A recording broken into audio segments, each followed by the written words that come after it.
Hi, everyone. Thank you for joining us.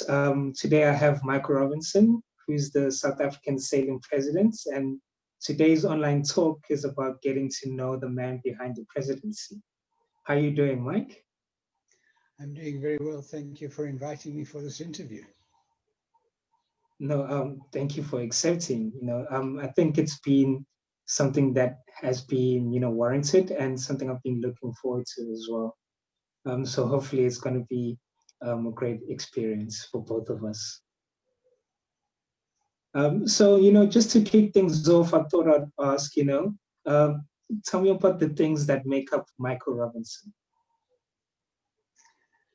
Uh, you'll notice the irony of the president of South African Sailing being based in Carletonville, in the arid northwest corner of Gauteng.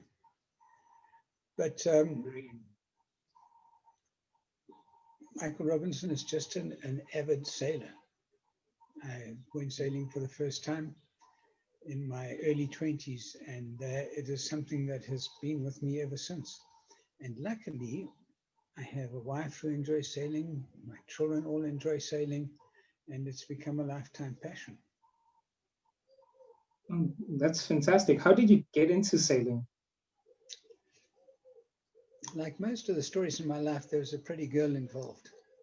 I was invited to Boskop Yacht Club near Potchefstroom. I think I was about 20 at the time, maybe 21, by a pretty young redhead girl who put me onto a green and white sprog. And I still remember the name of that sprog. It was called Speridot. Peridot was the birthstone of the mother, and because all sprogs had to start with the letter S, their boat was called Speridot.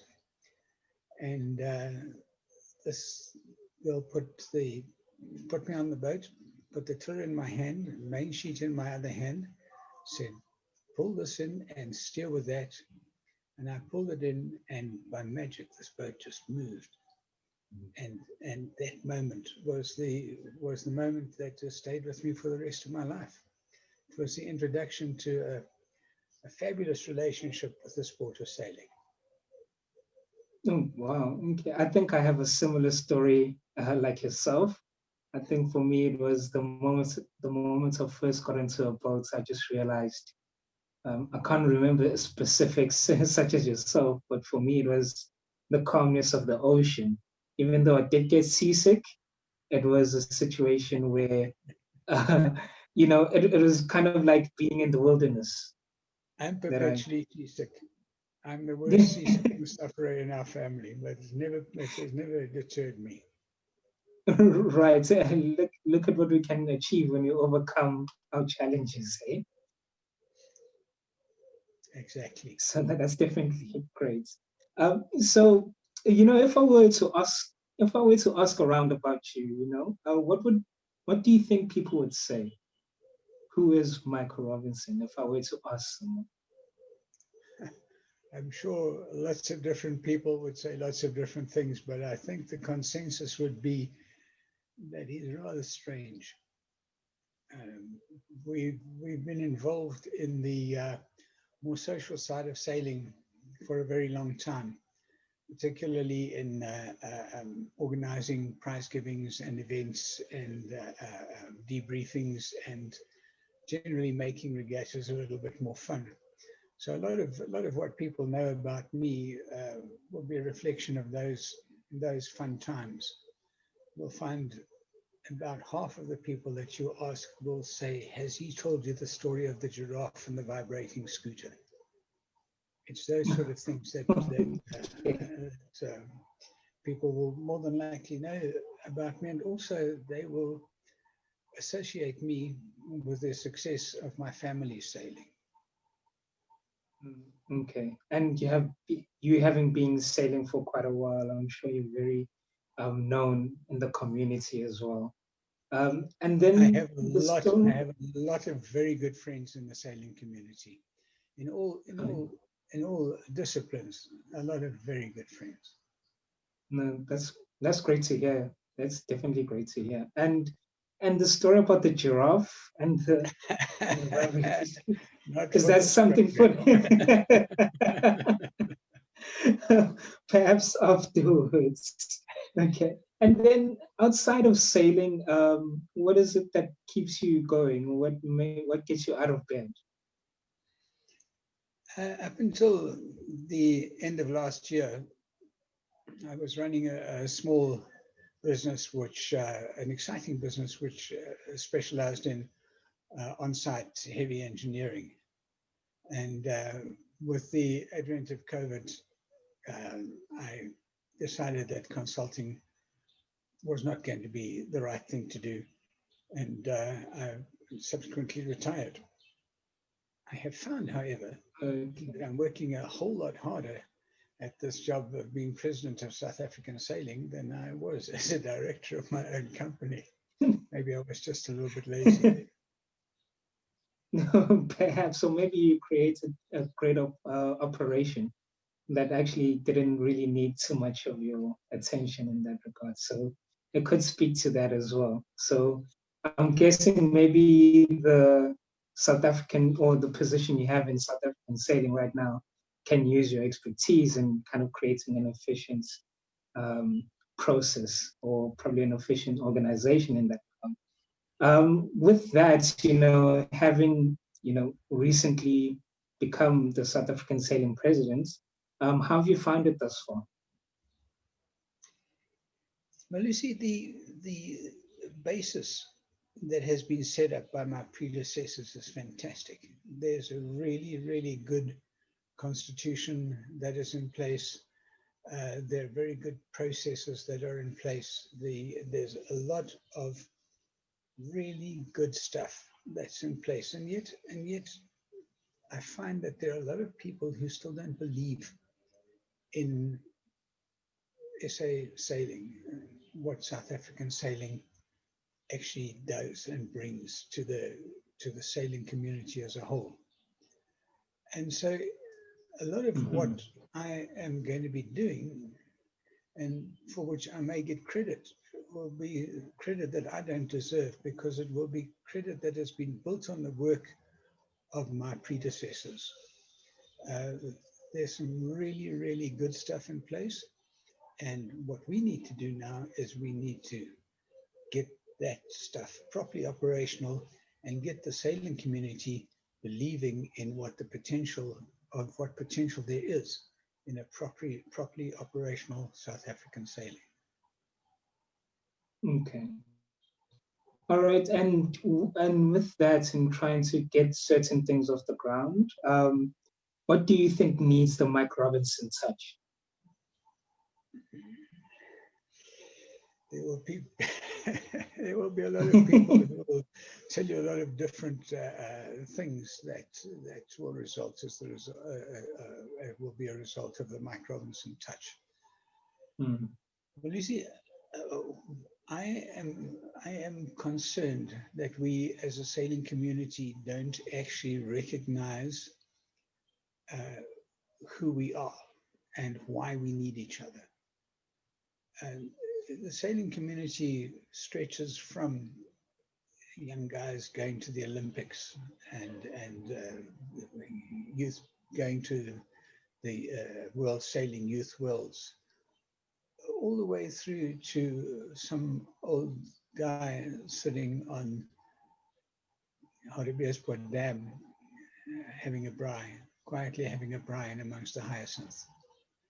Mm-hmm. We're all sailors. The kiteboarding community and the board sailing community on one end of the scale, through to the keelboat cruising community on the other yes. side of the scale. And then we've got racing keelboats, and we've got racing dinghies, and we've got inland clubs and offshore clubs.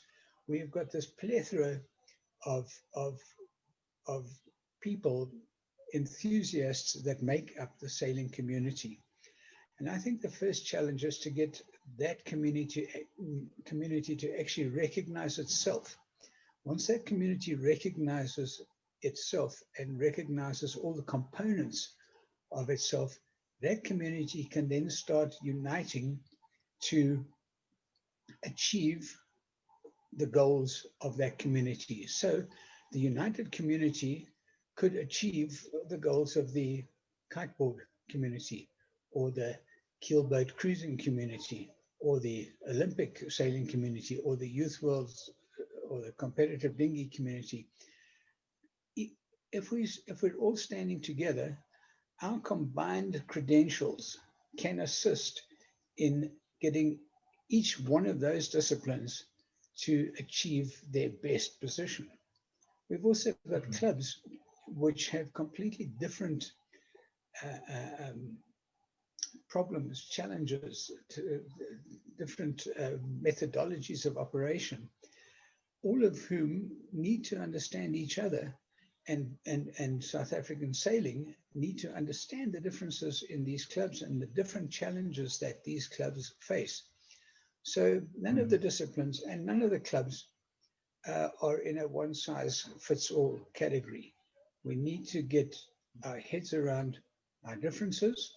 We need to get our heads around the things which we have in common. And most importantly, we need to get our heads around the strength that comes to us by combining all of our credentials and combining all of our numbers and expertise with a view to achieving each of the different goals of each of the different components that make up the sailing community. I hope that made sense. Right. It sounded good to me. No, that did. No, it definitely sounded good. And, you know, just from what you said, from, you know, having a reach from youth, from the youth going to Olympics, all the way to a retired individual, you know, just recreationally sailing shows to the grand scope of things, and essentially the big task you have on your hands in trying to keep such a vast community together. Are there any plans that you'd like to share with us that that you'd probably have started implementing or looking to implement, that we can look forward to? Yes, there are a couple of very exciting things on the way. We very early in my tenure, I was blessed to be given the opportunity to recognize the challenges faced by the cruising community.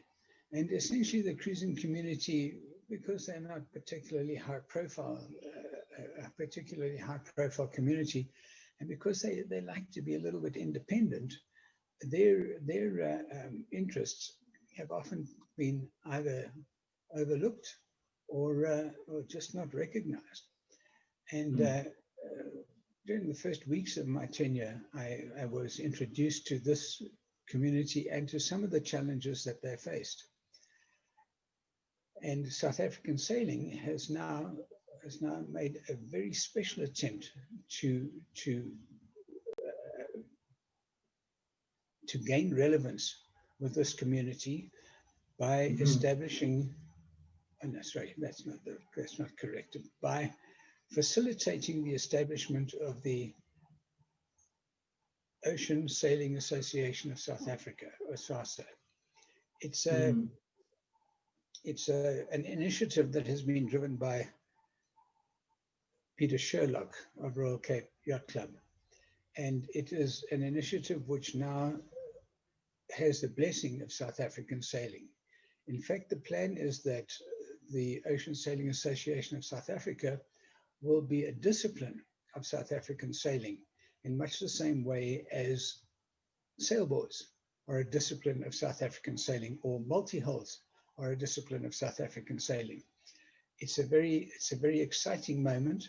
We're busy with the Constitution at the moment, and I'm hoping that very soon in the new year, this will all come to fruition, and we will establish a much closer relationship to what is a very large and a very worthy component of the South African sailing community.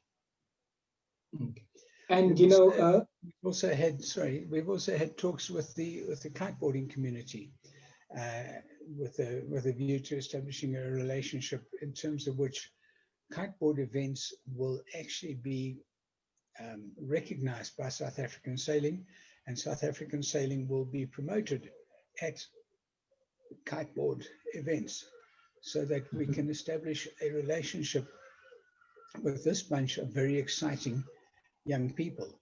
And although one would regard the kite surfer as a maverick, as an individual who doesn't need to be part of an association, these young people grow up and they will become the keelboat sailors of our future. And we need to have them understand the value of an association, of the value of being part of our community.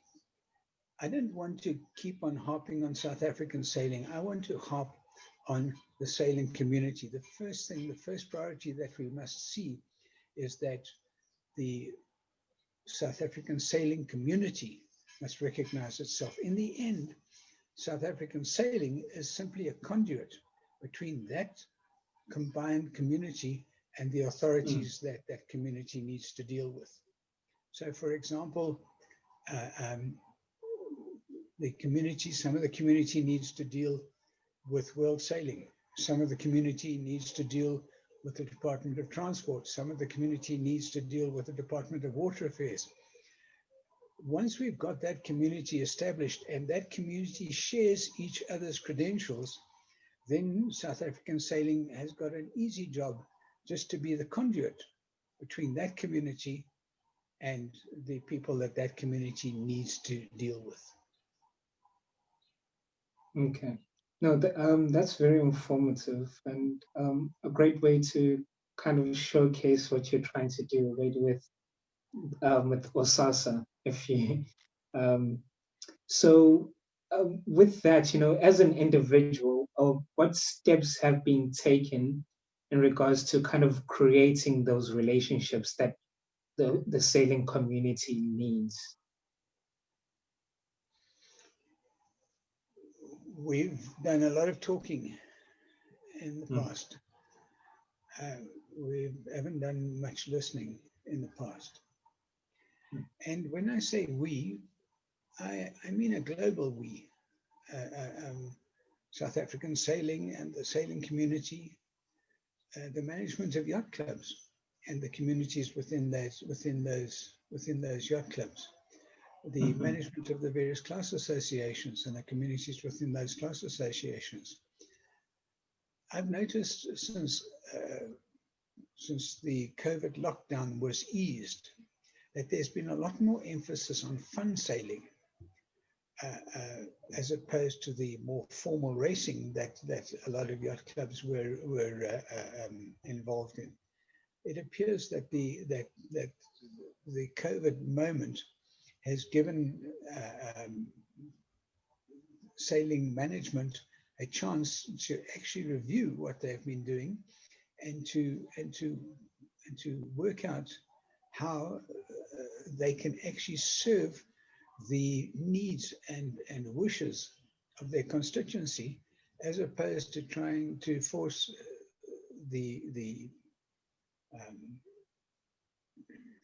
traditions down the throats of a community that's not necessarily ready to understand those traditions.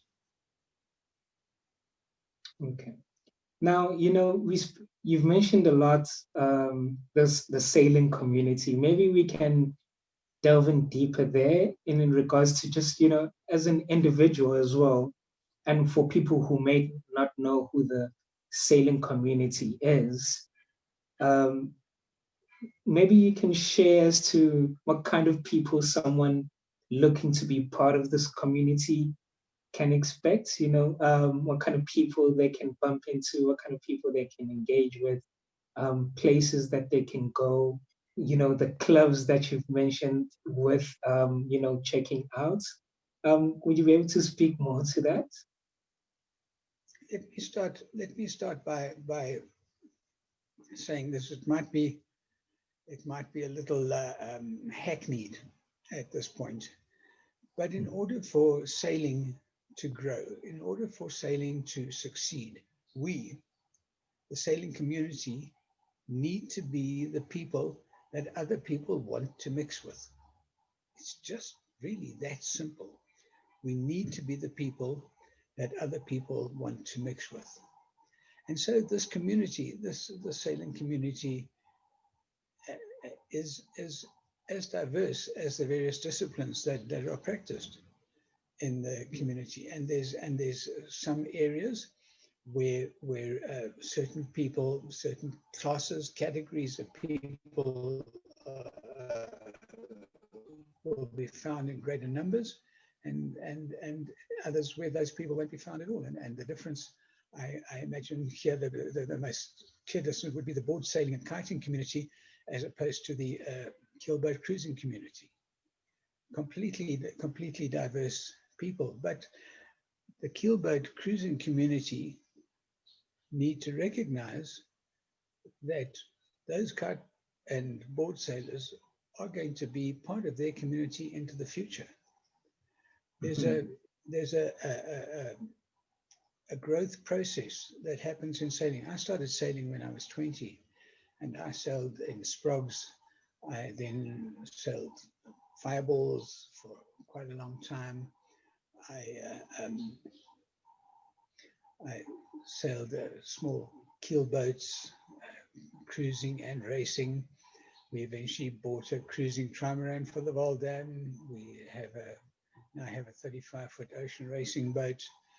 And in each of these steps that we've taken, we've encountered a different community. And in fact, we've made a new batch of very good friends.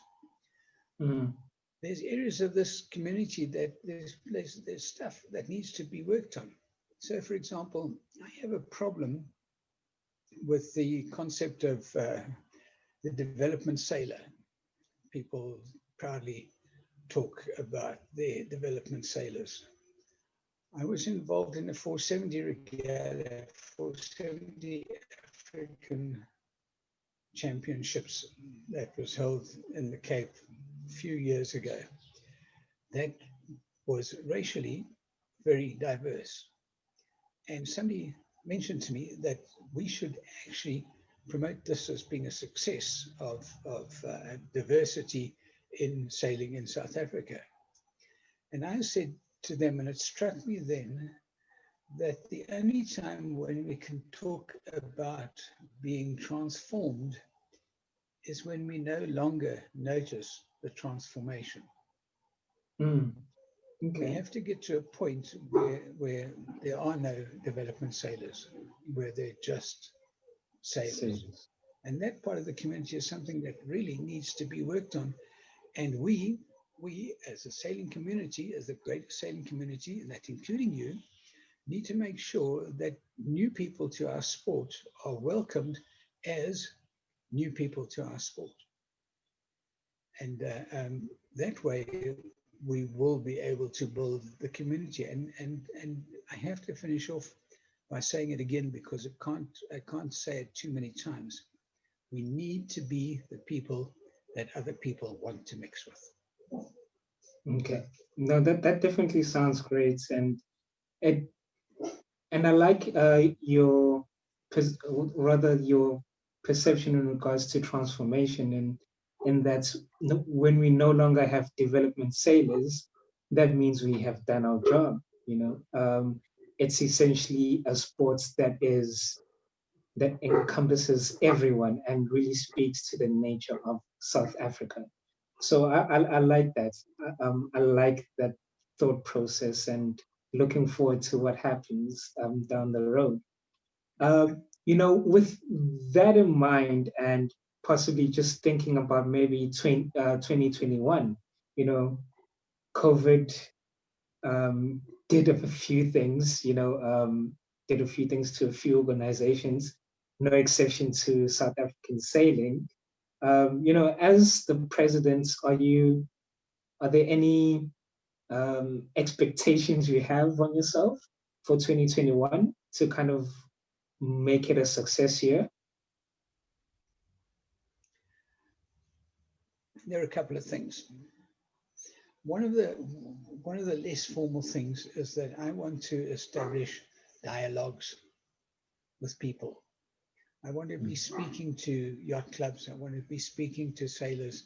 So I want to be attending lots of events. I want to actually hear what people have to say. And I want to encourage people to talk to me. Send me an email or phone me if there are things that are troubling you and things that you, no, don't phone me to complain. Phone me with an idea about way to move forward. Say, I need your assistance because I have this fabulous idea. And I'd like to listen to people and hear what they have to say. Because hell, I'm 66. I don't have any new thoughts. Mine is just all old stuff. There are lots of new ideas out there and lots of new people. And I'm in a position to facilitate these things. I'm in a position where I can actually make some of this stuff happen. So the first thing I'd like to do is I'd like to just listen to everybody. And then once we have got our heads around the needs of the people, sailors, the classes, the clubs, then go about making sure that the body, South African Sailing, is properly aligned to become the conduit that these people need to serve their needs. And that's basically what the next year is going to hold, that and working hard on getting everybody to recognize their position in the sailing community and recognize the extent, the full extent of that sailing community. No, a more kind of hands-on or ground level approach is what I'm getting from that, in terms of, reach out to me and I'm all ears. It definitely aids conversation. And for me, it does give it gives a very proactive approach and a very enthusiastic one, or a positive mindset in regards to that, you have the freedom to reach out. You see, one of the worst things that I ever hear is somebody saying, "What does SA Sailing do for me?" That has got to be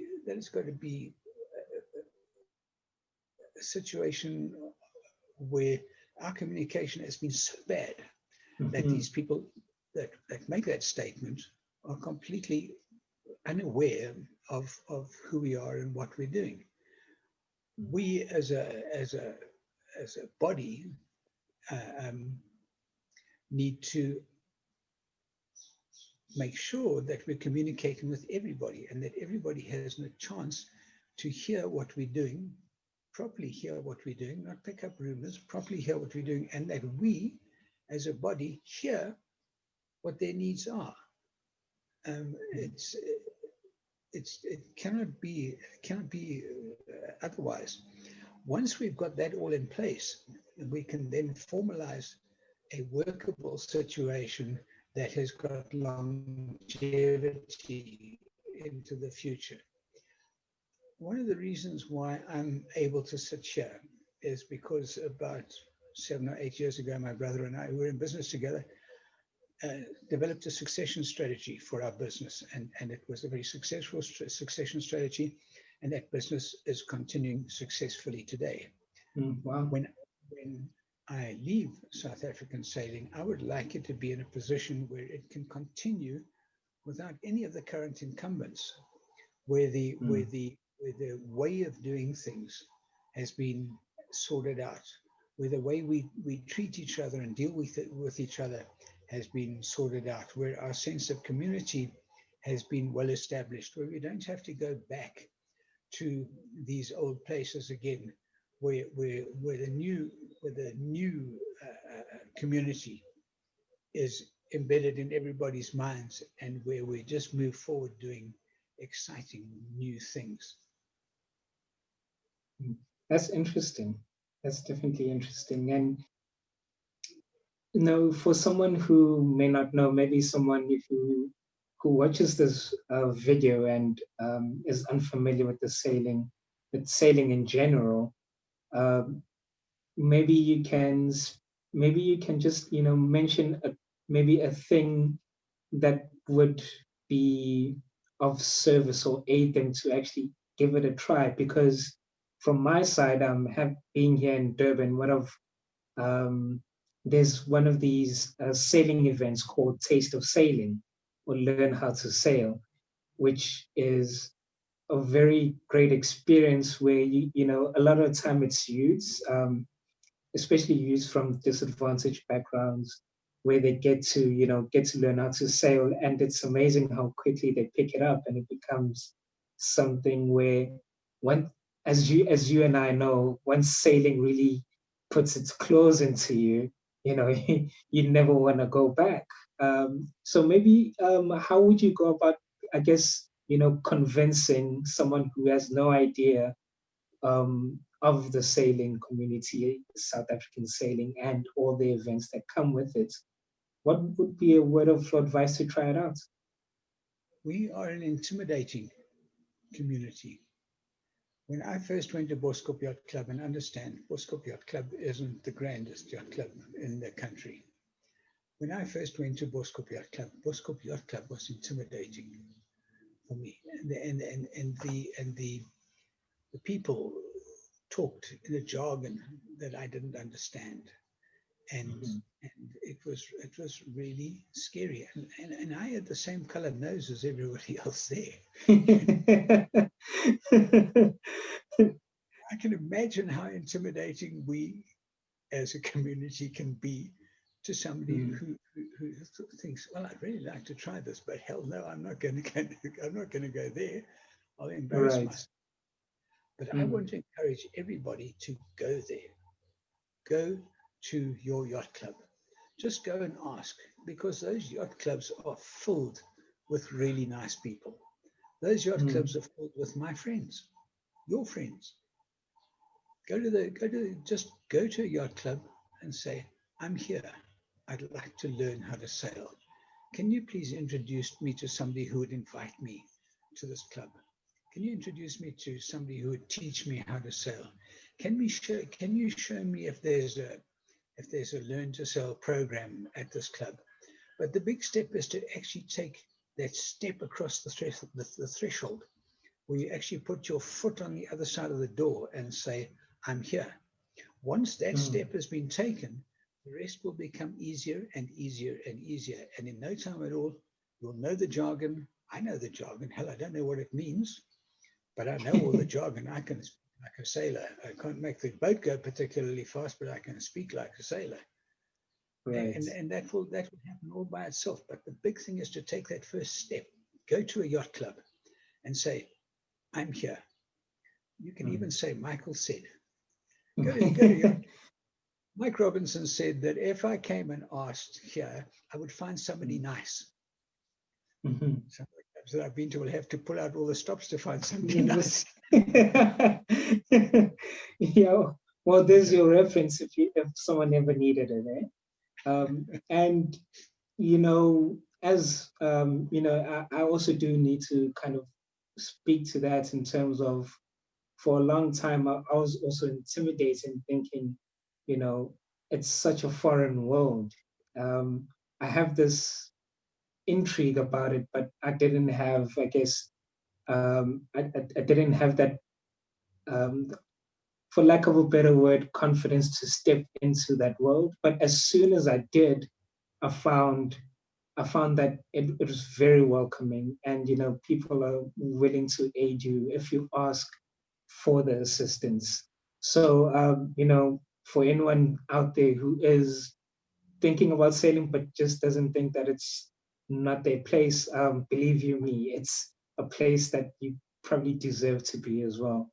And so I think maybe that leads me to my next question. In how, or rather, how would the sailing community work into creating a welcoming environment, maybe getting rid of the intimidating factor? Or is the sport alone intimidating in itself because very few compared to the population of South Africa really do the sport?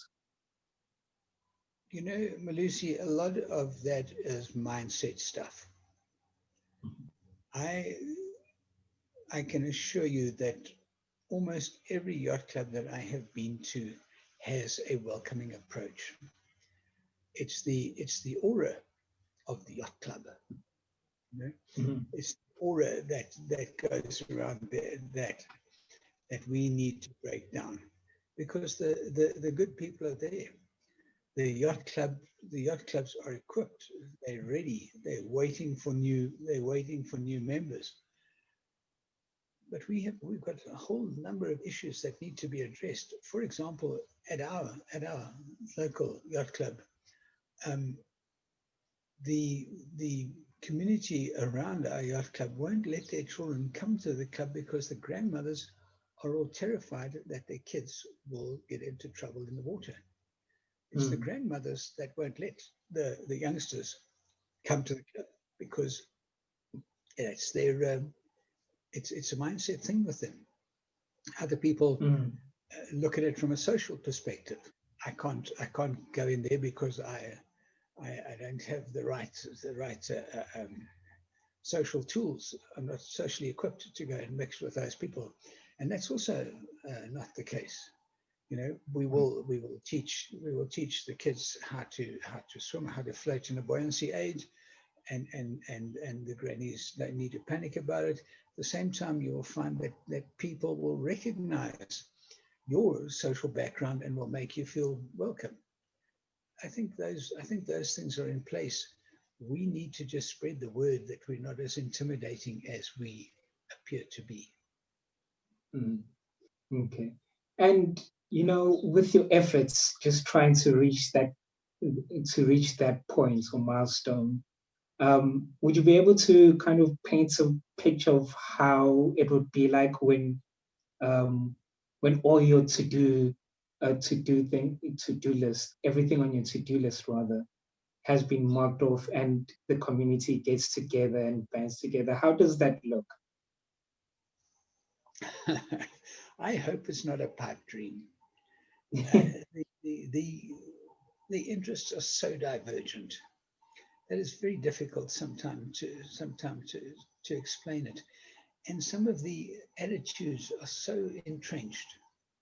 I still run into people who have fond memories of the old Cruising Association of South Africa and South African Yacht Racing Association days, which must be 30 years. It must be 30 years back in our history. But people still have fond memories of that, and people have got entrenched views. So the first thing is really to understand self. Then, in fact, the sky becomes the limit, because the authorities are very keen to see success. So the authorities are very keen to support successful development programs. The authorities are very keen to support successful safety initiatives. We're talking to the Department of Transport at the moment, and they are very excited to find out what is happening in our sailing community. And we're in a good position of being able to, for example, on the Vaal Dam, take the Vaal Dam community to meet with the authorities and say, this is who we are. This is the vast spectrum that you're dealing with when you say sailing on the Vaal Dam. It's all of these people, and it's a very nice place to be. I would like to think that once that community recognizes itself, our ability to conduct negotiations and dialogue with the authorities will be substantially easier than what it is today. I went into a meeting where the chairman said to me, it's a high-level meeting.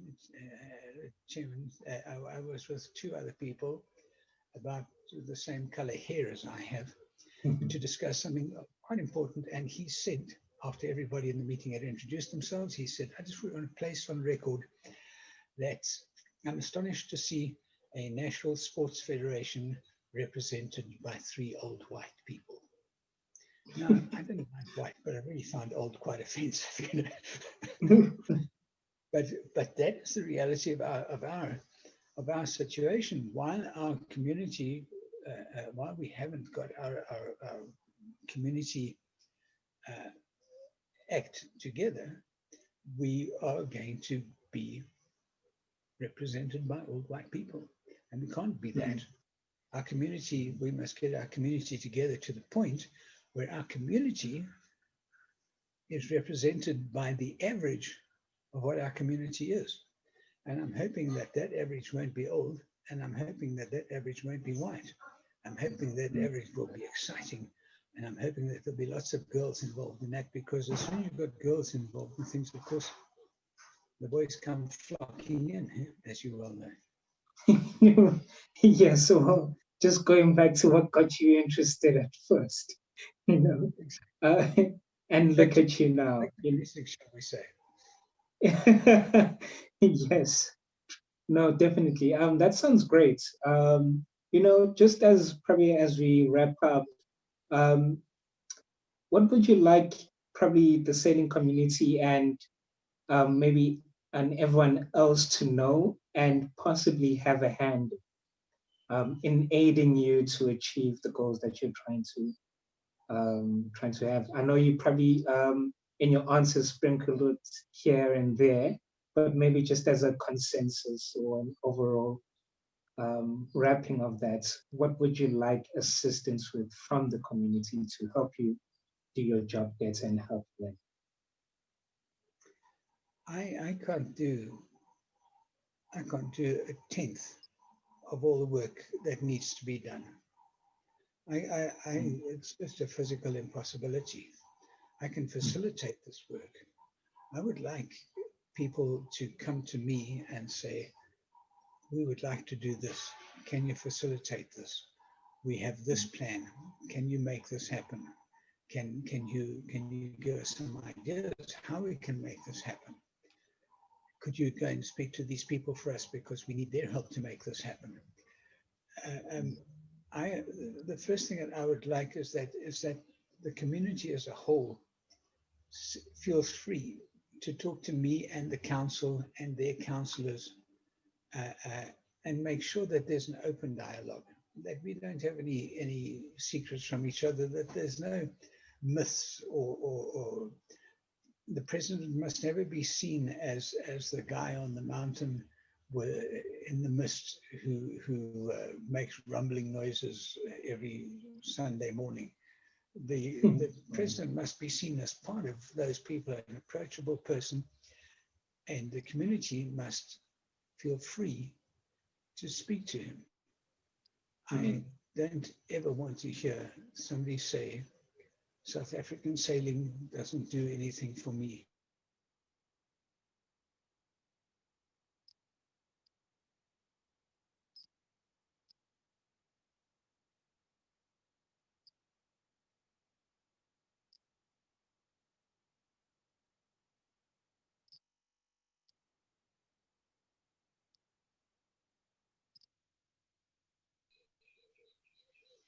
Sorry, Mike, can you hear me? Hi, yes, Melissa. Sorry, I don't know what happened there. No problem. Yes, please. I don't want to ever to hear anybody saying South African sailing doesn't do anything for me, because that person is South African sailing. That person is part of the community. And if South African sailing isn't doing something that you would like them to be doing for you, talk about it, raise it, phone me, send me an email, but be nice. I'm a sensitive guy, you know. Be nice. I am a sensitive guy. Be nice and I won't make any jokes about you. No, definitely. It sounds like you have a nice sense of humor.